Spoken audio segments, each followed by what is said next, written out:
Hey guys, Danny Johnson here, and we have a heater hose adapter here that's broken. This is very common, happened to me before as well. This is on a different car. So this is very easy though. This hose only goes down into the back of the water pump on one connection. So we're gonna go ahead and just take a pair of pliers. We're gonna take off the hose clamp at the bottom, and we're gonna slide this off. Sometimes it helps to get a flathead screwdriver to start prying on the edge of it, and then you can pull that hose off. You can just replace the top piece that's broken sometimes, but our hose has already been cut before, so we went and got a replacement that came with a new adapter on the front, and I didn't like the clamps it came with, so we went ahead and took our clamp that came off of the old hose and transferred it to the new one. So now we just slid the hose back onto the water pump, and we're just sliding that clamp back up. Just make sure it's fully seated up against the water pump. So we're moving that clamp back and putting it there so it's secure. Now, to get the old one off, it's actually pretty easy. If you reach all the way up in here, you'll feel the two tabs on the very end of it. Pinch those, and then with a pair of pliers, you can take the old coupling off. Now we're going to add coolant into the line down towards the water pump. And this took quite a bit because we did lose some coolant in the process, and you'll start to see that coming out at the firewall. So we have our new adapter end here. It's coming out here now, and you should be able to clock this and just put it back onto that adapter hose.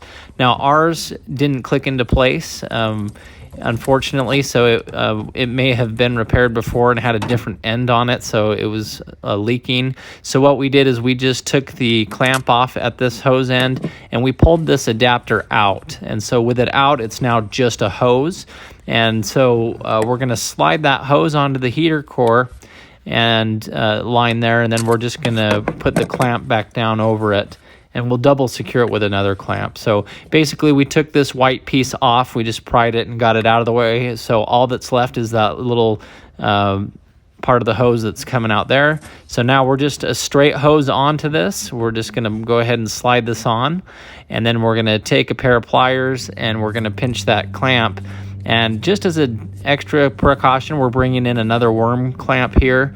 And so we're going to go ahead and just slide that on, and with a flathead screwdriver, we're going to tighten it down so that it's really secure and not going to come off. And now we're going to burp the cooling system a little bit more. So we're going to take this clamp off at the radiator hose, and we're going to pop the radiator hose off.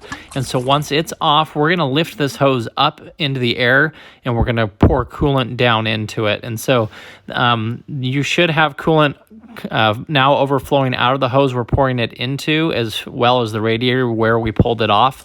Once that's done, put the hose back on and then put the clamp back in place.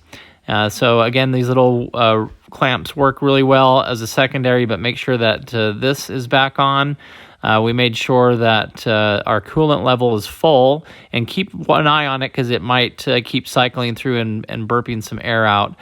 We have our two clamps in place back here, and so that shouldn't come off that part at all. And then down into the water pump, we have our clamp back on there. So that's how easy it is to replace this. You can replace just the end if you needed to, but we had a shorter hose, so we went ahead and just got a new one. So thanks for watching. Check the video description for more videos like this, and let me know in the comments if you have any questions. Thanks, guys.